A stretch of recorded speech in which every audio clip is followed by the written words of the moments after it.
Assalamualaikum warahmatullahi wabarakatuh. Alhamdulillahirabbil alamin. Di dalam mata kuliah fikih dan usul fikih, kali ini kita akan membahas terkait dengan ijtihad dan taklid. Ada beberapa hal yang kemudian nanti kita akan bahas, di antaranya dalam mujtahid mutlak dan juga macam-macam mujtahid lainnya. Yang kedua, urgensi ijtihad pada setiap masa. Yang ketiga, pengakuan Rasulullah atas ijtihad sahabat di masanya. Yang keempat, ijtihad mujtahid. Jadi nanti kita akan membahas apakah seorang mujtahid itu boleh meninggalkan hasil ijtihadnya dan mengikuti ijtihad lainnya, atau wajib bahkan bagi diri seorang mujtahid tadi harus meninggalkan hasil ijtihadnya. Yang kelima adalah tidak boleh ada ijtihad pada diri Rasulullah. Yang keenam, kita akan membahas terkait dengan taklid, dan juga nanti macam-macamnya muqallid. Baik, untuk yang pertama kita membahas terkait dengan apa itu ijtihad. Ijtihad berasal dari kata ijtihada, yajtahidu, ijtihadan yang artinya bersungguh-sungguh atau mengerahkan segenap kemampuan untuk mewujudkan perkara yang berat dan sulit. Namun menurut istilah ahli usul fikih, ijtihad adalah upaya yang mengerahkan segenap kemampuan dalam rangka mencari hukum syara, sampai dia merasa tidak mampu lagi untuk berbuat lebih dari yang telah diusahakannya. Mujtahid harus memenuhi dua syarat. Namun di sini di dalam beberapa literatur usul fikih terlihat bahwa para ahli usul memberikan rumusan yang berbeda tentang syarat-syarat ini. Namun di sini saya mengambil dari kitab karya Atta bin Khalil yang berjudul Taysirul Wusul Ilal Usul. Beliau merumuskan seorang mujtahid harus memenuhi dua syarat berikut ini. Yang pertama, seorang mujtahid memiliki kemampuan di dalam mengetahui ilmu lughah dan nahwu yang mencukupi. Yang kedua, mengetahui dan mengenal sumber-sumber hukum syara, bagian-bagiannya, jalan-jalan untuk menetapkannya, dan macam-macam dilalahnya. Jadi banyak hal yang harus diketahui oleh seorang mujtahid. Dan dua syarat ini dia harus dipenuhi di dalam syarat untuk menjadi mujtahid mutlak. Artinya, mujtahid ini mampu menghadapi hukum dan menggalinya dalam seluruh permasalahan fikih, serta mampu membuat usul, serta membuat kaidah-kaidah ketika diperlukan. Di sini bukan berarti bahwa mujtahid mutlak itu harus mengetahui seluruh hukum, karena kondisi semacam ini tidak mungkin dimiliki bagi setiap manusia.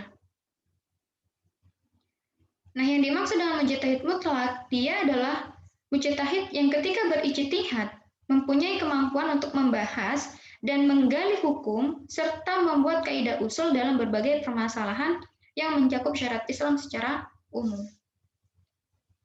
Nah, contoh dari para mujtahid mutlak dia itu seperti Imam Syafi'i, Imam Hambali, Imam Hanafi, dan Imam Malik. Nah, kemudian ada juga kategori mujtahid mazhab, yaitu adalah mujtahid yang mengikuti imamnya dalam masalah usul dan furu'. Nah, dia pada umumnya juga menggunakan metode ijtihadnya, yaitu mujtahid yang mengikuti metode ijtihad mujtahid mutlak. Artinya dia mengikuti metode yang digunakan oleh imam yang kemudian dia ikuti. Kemudian ada mujtahid masalah.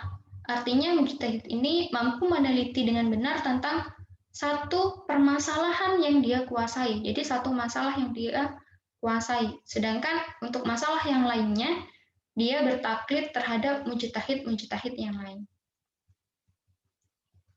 Nah, perlu digarisbawahi di sini bahwasanya ijtihad tidak boleh dilakukan kecuali dalam lingkup hidup syara yang dalil-dalilnya bersifat dhanni. Artinya masih ada praduga. Jadi ini adalah ruang lingkup ijtihad. Dalil-dalil yang dhanni itu boleh diijtihadi. Namun untuk perkara-perkara yang sudah qat'i, yang pasti, gitu, maka ijtihad tidak bisa dilakukan di dalamnya. Begitu juga di dalam permasalahan akidah ijtihad tidak bisa dilakukan. Karena sesuai dengan arti ijtihad menurut ahli usul, sesuai dengan itu, akidah merupakan perkara yang bersifat qat'i dan yakin dan tidak boleh diambil kecuali melalui dalil-dalil qat'i. Dan ini sudah menjadi ketentuan di dalam proses ijtihad. Jadi hal-hal yang sudah pasti tadi ya, semacam sholat 5 waktu tidak bisa dilakukan ijtihad karena itu adalah qat'i, sholat wajib 5 waktu. Kemudian juga untuk perkara akidah tidak boleh dilakukan ijtihad sekalipun di sini gitu. Ada hadis yang menyatakan orang yang berijtihad ketika benar itu mendapatkan 2 pahala dan ketika salah itu mendapatkan 1 pahala. Nah, hal ini tidak bisa diterapkan di dalam mengijtihadi perkara akidah dan justru bisa menjatuhkan dalam perkara hal yang dosa gitu ya, kemaksiatan, karena bukan ruang lingkup untuk diijtihadi oleh seorang mujtahid. Nah, selanjutnya adalah pembahasan urgensi ijtihad pada setiap masa. Ijtihad di sini hukumnya adalah fardu kifayah. Artinya, setiap masa kaum muslimin tidak boleh kosong dari keberadaan mujtahid. Apabila kosong di suatu masa dari mujtahid, maka kaum muslimin berdosa. Namun dengan adanya seorang mujtahid atau lebih pada suatu masa, hal ini akan menggugurkan dosa-dosa kaum muslimin pada masa itu. Nah, hal ini bisa ditetapkan dari 2 aspek. Yang pertama adalah nas-nas syara yang mengharuskan adanya ijtihad dari kaum muslim, karena nas-nas tersebut tidak datang secara rinci. Jadi ada beberapa kemudian nas-nas yang dia itu diturunkannya itu tidak secara rinci, jadi masih sangat global. Nah, maka di sini urgensi ijtihad itu perlu ada. Yang kedua, dilihat dari aspek bahwa berbagai kejadian di dalam kehidupan ini senantiasa baru dan terus berkembang. Misalnya dengan berbagai macam banyaknya kecanggihan-kecanggihan teknologi yang itu dulunya belum pernah ada. Nah, bagaimana di sini proses hukumnya, penggalian hukumnya, maka perlu ada yang namanya ijtihad. Karena memang kehidupan ini akan selalu berubah dan terus berkembang. Sehingga masalah-masalah yang baru itu juga harus ada penggalian hukumnya. Dan ini perlu ada seorang mujtahid yang bisa melakukan gitu penggalian hukum sehingga kaum muslimin tadi tetap melaksanakan aktivitas-aktivitas kehidupannya itu sesuai dengan dalil-dalil syara, sesuai dengan sumber hukum yaitu Al-Quran dan As-Sunnah.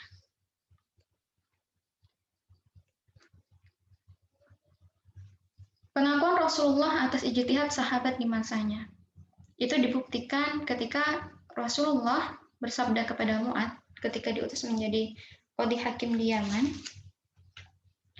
Rasulullah bertanya kepada Mu'adz, "Bima tahkum?" Dengan apa engkau akan menghukumi? Mu'adz berkata, "Bi kitabillah." Dengan kitab Allah. Kemudian Rasul bertanya lagi, "Fa illam tajid?"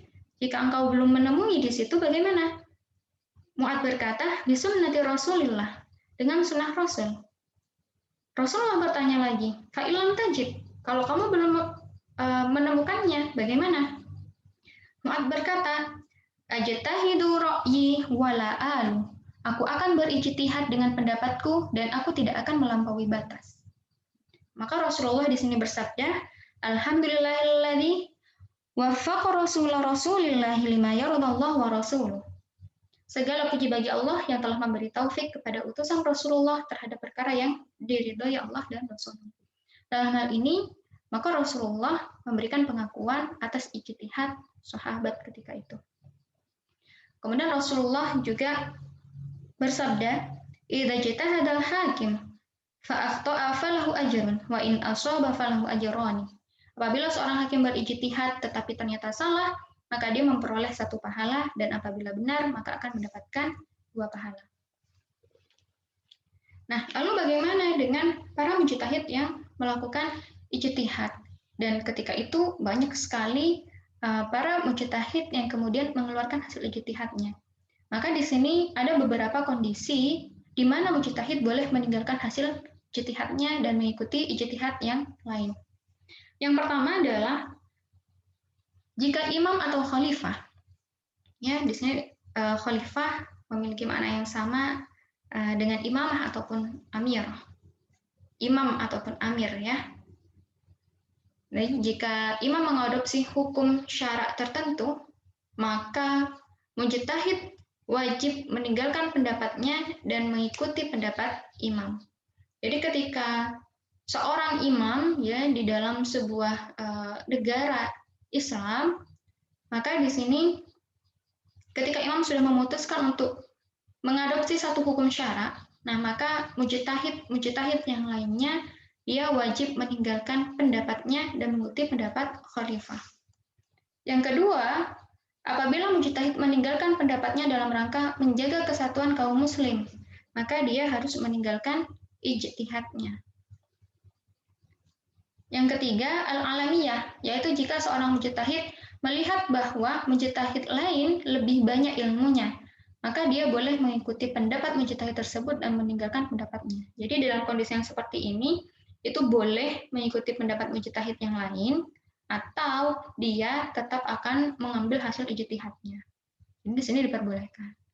Nah, di dalam kondisi yang keempat, apabila mujtahid mengetahui bahwa dalil yang menjadi sandaran ijtihadnya lemah dan dalil mujtahid lain lebih kuat dan sahih. Nah, di dalam kondisi ini, dia wajib meninggalkan hukum yang telah digalinya dari dalil yang lemah dan mengambil hukum yang dalilnya lebih kuat. Dan ini harus dipahami mana hal-hal yang wajib ditinggalkan oleh seorang mujtahid, mana yang di sini boleh ditinggalkan atau boleh dia mengambil pendapatnya sendiri. Nah, kemudian untuk perkara ijtihad, maka Rasulullah di sini tidak ada ijtihad pada diri Rasul. Kenapa? Karena ada dalil akli. Yang pertama, ya, dalil akli yang sesungguhnya ijtihad ini bertentangan dengan ismah. Ya, bahwa Rasulullah itu maksum, ya, terjaga dari kesalahan. Nah, karena risalah yang kemudian dibawa juga oleh Rasul dan penyampaian risalah ini tidak boleh disusupi oleh kesalahan. Nah, sedangkan kalau tadi kita bilang ijtihad itu ada kemungkinannya untuk jadi salah. Padahal Rasulullah sendiri dia itu maksum, terjaga dari kesalahan. Maka tertolak, ya, ketika dikatakan bahwa Rasulullah itu berijtihad. Yang kedua, Rasulullah telah memberi peringatan dengan wahyu dan yang disampaikannya hanya wahyu saja. Sebagaimana ketika Allah berfirman di dalam surat Al-Anbiya, "Qul innama unzirukum bil wahyi." Katakanlah wahai Muhammad, sesungguhnya aku hanya memberi peringatan kepadamu sekalian dengan wahyu. Di dalam surat An-Najm ayat 3-4, "Wa ma yantiqu 'anil hawa in huwa illa wahyu yuha." Dan tiadalah yang diucapkannya itu Al-Quran menurut kemauan hawa nafsunya, ucapannya itu tiada lain hanyalah wahyu yang diwahyukan kepada Muhammad. Nah, maka di sini, ya, sekali lagi Rasulullah tidak ada ijtihad pada diri Rasul. Dan memang sepanjang masanya Rasulullah tidak pernah berijtihad dalam masalah apapun. Yang dilakukan oleh Rasul, beliau selalu menunggu wahyu yang diturunkan oleh Allah.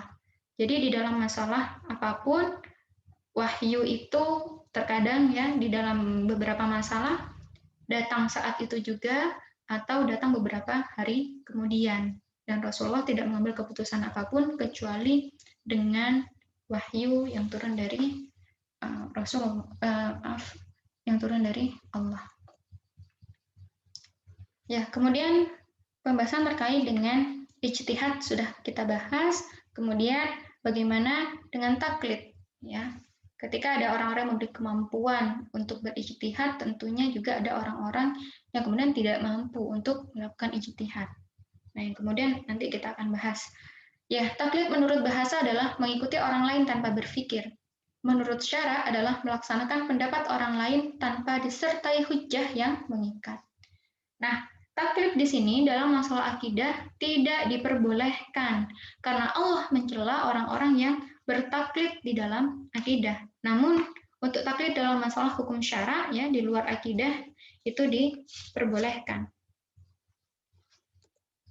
Nah, sekalipun taklid itu diperbolehkan, namun Islam melarang kita untuk mengikuti sesuatu tanpa berdasarkan pengetahuan.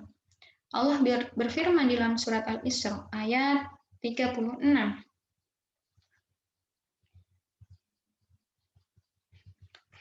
Yang bunyinya, dan janganlah kamu mengikuti apa yang kamu tidak mempunyai pengetahuan tentangnya. Sesungguhnya pendengaran, penglihatan, dan hati, semuanya itu akan dimintai pertanggungjawabannya. Maka semubah-mubahnya atau seboleh-bolehnya kita bertaklid kepada mujtahid begitu. Maka di sini gitu alangkah utamanya gitu tetaplah hal-hal yang harus kita lakukan itu berdasarkan pengetahuan gitu kan ya. Karena apa? Yaitu tadi pendengaran kita, penglihatan kita, hati kita itu akan dimintai pertanggungjawabannya. Ya wala taqfu ma laisa laka bihi ilm inna sam'a wal basara wal fuada kullun ulaika kana anhu mas'ulan. Ya, kullu ulaika kana anhu mas'ulan. Jadi memang semua itu akan dimintai pertanggungjawabannya. Nah, berdasarkan ayat di situ gitu kan ya. Maka di sini apabila seorang mukallaf tidak bisa melakukan hal-hal yang dia itu tidak mengetahui ya cara-cara untuk berijtihad, maka di sini dia wajib untuk berpikir agar bisa sampai kepada dugaan kuat dalam suatu permasalahan. Jadi sehingga hukum yang dia ambil itu benar-benar dengan hasil kesungguhannya gitu ya di dalam menemukan hukum-hukum yang kuat sebelum dia melakukan aktivitas. Nah, orang yang tidak memiliki kemungkinan berijtihad itu di sini ada dua. Yang pertama adalah muttabi. Yang mukallid muttabi, yaitu orang yang memiliki sebagian ilmu yang diakui dalam tasyri', tetapi ilmunya tidak cukup untuk berijtihad. Maka orang seperti ini dibolehkan untuk bertaklid dengan syarat harus mengetahui dalil mujtahid yang diikutinya. Misalnya kita di dalam perkara sholat, begitu ya. Bagaimana hukum sholat, kemudian syarat dan rukunnya, bagaimana kemudian gerakan-gerakannya dan lain sebagainya. Nah, kita boleh mengikuti misalnya kita mengikuti mazhab Imam Syafi'i. Nah, maka di sini dengan mengetahui dalil-dalil mujtahid ya, dengan kemampuan bahasa Arab, kemudian dengan ya kemampuan di dalam memahami apa namanya dalil-dalil tersebut begitu, ya itu cukup bagi kita untuk menjadi mukallid muttabi. Nah, yang kedua adalah mukallid ya orang ummi, yaitu orang yang tidak memiliki sebagian ilmu yang diakui dalam proses tasyri'. Nah, bagi seorang seperti ini cukuplah fatwa seorang imam mujtahid.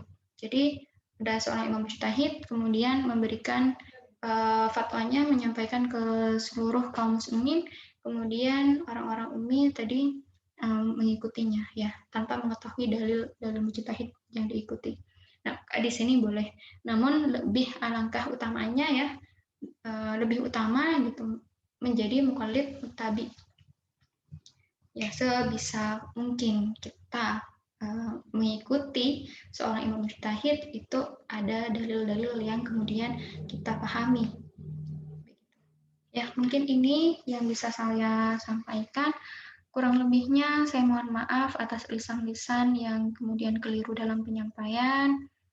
Ada kata-kata yang juga mungkin tadi ada yang kurang jelas. Silakan teman-teman mahasiswa bisa memberikan komentarnya, memberikan sanggahannya di kolom komentar MOOCs ya. Apabila ada yang salah kata, itu murni kesalahan dari saya. Jika ada kebenaran di dalamnya, maka itu murni asalnya dari Allah SWT. Semoga ilmu yang kita pelajari ini bermanfaat. Saya akhiri. Wabillahi taufiq wal hidayah.